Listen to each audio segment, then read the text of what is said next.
What is up, Sideways fam? We're back again with another S14 in the shop. This is Cole's car. If you haven't already seen the video, it is online of me painting the engine bay with the gold flake and kind of cleaning up the whole car. He does have a 1.5 JZ. I know it does look very, very similar to the car that we just dynoed for Johnny's car with the non-VVTi 1 JZ, but it is a different vehicle. Quick walk around of this thing. As far as other upgrades we're going to be doing, we're upgrading to a fully built RM54 that I'll link some pictures in the kind of the video of the trans getting built and everything getting done. It's already here. It's on the floor. We're going to be putting an ACT Extreme clutch kit in here. Looks like we're going to have to be redoing the exhaust because this is only going to be 2.5-inch piping, and this is not going to work for the 700-800 horsepower you're trying to make on the dyno. The engine is in. There's no tranny hooked up. Obviously, you can see the hole. And this is the car that we replaced the cross member in and all the other stuff in before we went ahead and started messing with this car. So look at the other videos that are up online about it if you want to go ahead and get into it, but we're going to go ahead and jump right into this video. We are going to be hooking up a surge tank as well. That's going to be able to run twin fuel pumps in it. I haven't made a video about surge tanks and their importance, but this is a really, really, really good way of putting in twin pumps and triple pumps into your small gas tank S14. So I'm gonna go ahead and start getting the transmission in the car right now, start taking measurements for the drive shaft and getting the rear end prep to go in. So let's go ahead and get right into it. All right, guys, so there is our brand new, and I mean brand new, and then fully built RM54, full model and crawler build on it. We got our ACT Extreme clutch kit. I just set up the release bearing assembly. You will have to do this, obviously, for all of your cars you're converting. It's a big, huge mess of using these pliers. You need a really, really nice set of transmission pliers to get the snap rings together. This is the drift motion lightweight flywheel we use with all of our kits. We're gonna go ahead and use a sprung disc. I'm not a big fan of unsprung for street cars. Got our clutch fork right here and our brand new slave cylinder that we have in the brand new OEM box. So all this stuff's gonna be going together. We got brand new ARP pressure plate bolts, ARP flywheel bolts. So we're gonna go ahead and get it in the car right now. All right, guys, so as we can see, new drive shaft is installed, transmissions installed, everything's pretty much good to go down here. So we're gonna have to go ahead and hook up the downpipe, put in the braided clutch line, and everything else is pretty much set underneath here to where we're good to go. I've already started to run the fuel lines all the way to the front. We've already mounted our fuel filter on the firewall right here, and we're already going up to the top of the rail up there. I'm getting the harness all worked out right now to get all this stuff done. Got a lot of the sensors plugged in and everything else too. I'm gonna run everything all nice and clean. So we will get back to this in a few minutes after I'm done setting everything up. All right, guys, so let me go ahead and run you through everything that's been done right now, because I kind of powered through this and didn't really stop to record because I'm here by myself for the next week or two, and I just gotta work to meet those dyno days. So let me kind of run you guys through everything, and hopefully you guys can see all the work for yourself. Alrighty, guys, so I still need to run the wiring harness through the firewall, obviously, but intercooler piping and everything's all put back together on this side. I've already filled it with coolant, so we're good to go on there. Coil pack, wiring harness, you know, injectors, fuel rail, fuel lines, fuel pressure regulator, all that's already been installed. I am still waiting on the Powerhouse Racing suction port right here to hook up his reservoir to the power steering pump, since obviously you're not gonna be able to fit a fitting piston straight up or straight down, but that is not a major priority. I still need to figure out some way of getting the dipstick to not be just flopping around in the engine bay, whether we zip tie it or weld a bracket, or I'm not really sure what we're gonna do. We'll figure that out later. Not a huge necessity either. As far as the brake lines go, you know, I'm not too happy with how all this mess of stuff looks over here, but I don't know. Maybe I'll bend those underneath, or I'm not really sure what we're gonna do about that, but that needs to be addressed definitely because it makes it look kind of ugly. Besides that, so I'm gonna go ahead and do the cold side of the intercooler piping on that side. I gotta go ahead and move the car forward. I gotta go ahead and remove the old blower motor out of the dash because obviously we're not running a heater or anything like that back there anyways. I delete all the water lines on all of our kits. So I need to run the stuff to the firewall. I need to go ahead and run everything to the back for the pumps. And let me see if I can get you guys to the back so we can see what's going on back here. I'm not gonna go over this too much, you guys, only because of the fact that I think that if we're going to be talking about surge tanks and how to set them up and do all this, we should be talking about it in a separate video. But basically, we're running this Nuke Performance full surge tank with twin pumps that are coming out of it. I've already gone ahead and punched 2 holes. There was an existing hole that was already there, so yes, I did not do that. Out the fuel pump assembly here, my bad, the light just clicked off. So I need to mount his battery relocation farther back there, so it's not just hanging, or mount it up somewhere just so it looks nice. But basically how this works in a nutshell is your feed line and your return line out of your hanger, because there wasn't really a hanger option for this until recently. And I believe this is kind of a better way of doing it anyways, because it puts both pumps directly in this surge right here. There's twin Walbro 450s in this surge right here by Nuke Performance. They have also a triple hanger one from Radium. You can buy it from either or company. We just got a better deal through Real Street from Nuke, so we went ahead and did it this way. So basically what's gonna happen is your feed and your return line are gonna go through these lines into the surge where these 2 brass fittings are right here. Okay, so your pump from your tank feeds fuel into here, and then your bleed off from your surge will go back in as a return line. Now this line right here, this PTFE braided line, is a -6AN return line that's going directly all the way up to his fuel rail, okay? And then this line is an 8AN PTFE crimp end line, because I was out of the other line that we typically use, so I went ahead and got all this stuff custom made.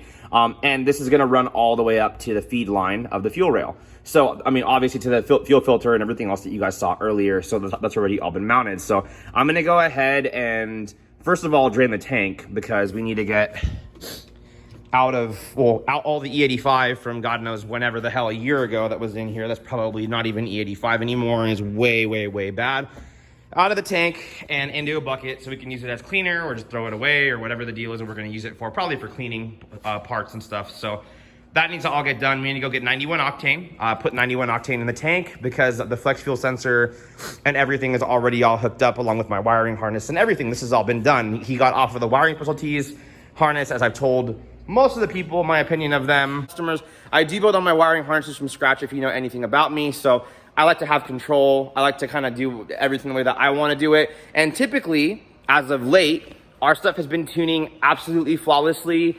We're off the dyno in a quarter of the time than we used to spend a while ago. So we're learning. So good, you know. So it is a full house, you guys.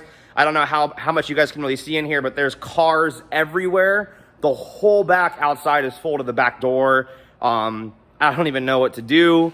So let's go ahead and get this thing done. This thing's supposed to be on dyno either tomorrow, or this one on dyno tomorrow, and then I got another one on Monday. And then hopefully by then, one of my guys will be back so we can get back to work on the Miata. A couple other videos coming your guys' way, but instead of lollygagging, let's get right into it.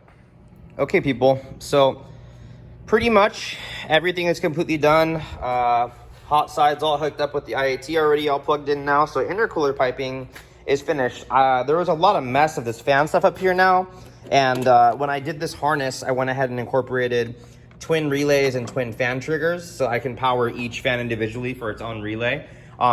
So I'm gonna go ahead and rewire all this stuff so it looks a lot cleaner. I gotta clean up a little bit of stuff here, and pretty much we should be good to go. I can't really test the pumps right now without the ECU being triggered, unless if I just manually do it, I guess, but I'm just gonna wait for Danny for tonight for that. So pretty much I need to pump gear oil in the trans and bleed the clutch, because that's already all done from underneath. And then Daniel will come later on and we'll get started. All right, guys, so everything got done. We are gonna be trying to get this thing started in the next few minutes. It's about 9:30, 9:45 at night. Danny's here, got all the Infinity stuff on the floor.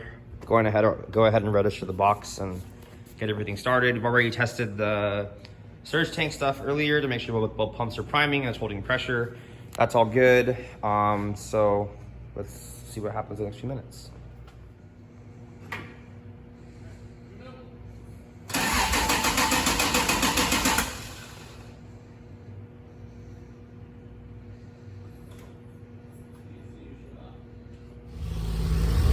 All right, guys, so she's running.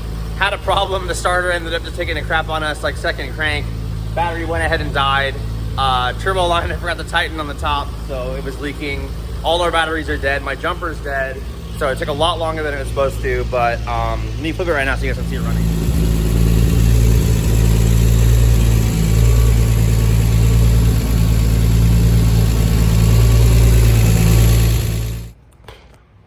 guys, so it's a new day. It's about 6 a.m. I just got to the shop. Car's running last night. Got a few more tidy up things I gotta do. I gotta put the ECU away underneath the dash. I gotta go ahead and finish soldering up the wiring on the floor in the driver's side. And I mean, everything looked good last night, Danny said, so we should be good to go. So let's just power through this real quick. Go get a Red Bull and get on the dyno and get this thing done today. Car's gonna be going home today. Customers very excited about getting the car back. It's been here since February, all based on the fact that the customer just didn't have the funds, which is kind of annoying because why would you drop your car off and put all this money down on parts, but then when the car's gonna be done, not have any money to pay for it. But anyways, that's how it works with the homies, I guess. It's what it is. Let's get her all finished up, buttoned up, and ready for the dyno. Okay guys, so as you can see, we're on our way. Had a hell of a morning moving cars around and stuff. So I'm following Sage over there while Cole is going to the bank and was already late and everything anyways. So let's get there safely and hope for the best. All right guys, so we just arrived at Apexi USA. Got the Apexi FD outside. That's pretty cool. You don't normally get to see stuff like that. But we are already setting timing up right now and gonna start on E85 and kind of reverse tune it today the way that we normally wouldn't do it. We would normally go from 91 to E, but in this case he has good content for E85 in the tank. He doesn't want to waste it, so we're gonna go ahead and burn all that out, then go to 91. Let's just see what she does.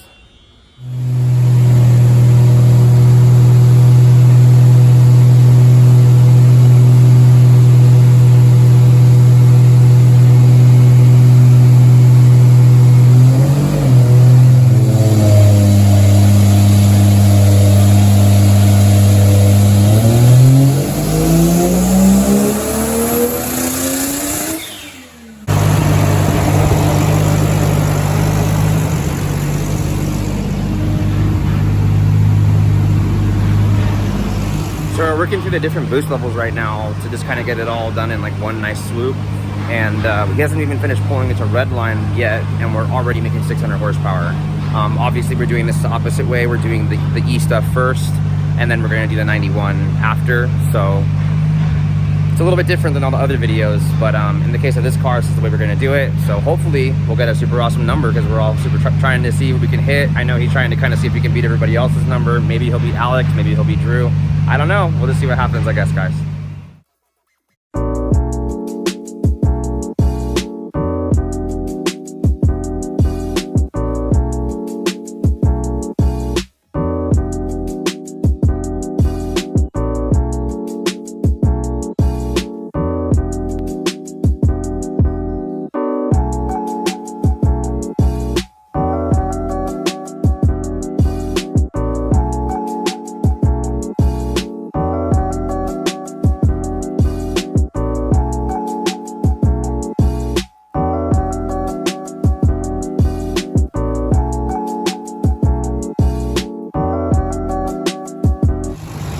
Sorry guys, I missed that pull. We're at 658 and 567 for torque at 22 pounds.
Yeah. On a roller, it'd be that for sure.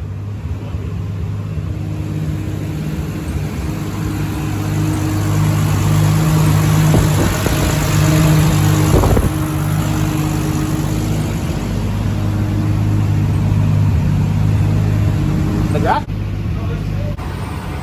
All right, guys, so we just switched over to pump gas. So now we're gonna go for like 14 pounds on 91, hopefully around 400, 420-ish for like a street driving kind of setup. And then we're gonna be out of here. So let's see what it does.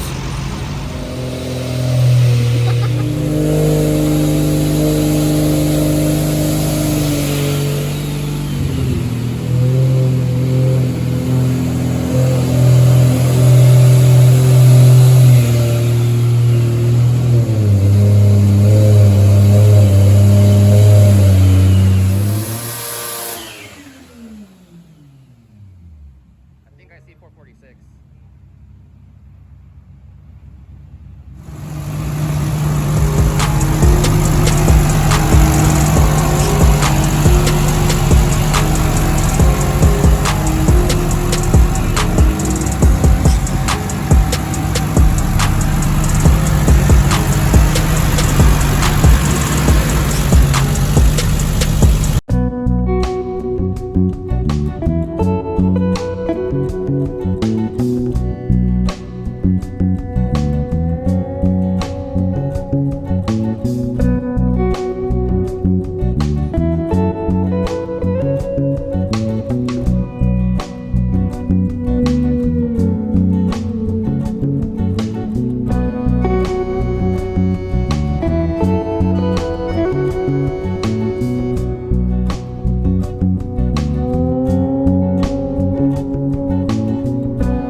All right, guys, so we just got back to the shop. It's gonna conclude the video. Cole's car did amazing on dyno. It looks super, super great. That flake is just badass. The car looks super, super different than everybody else's stuff. He's super, super happy. Gonna have to be careful not to kill himself. And hope you guys enjoyed the video, and until next time, peace.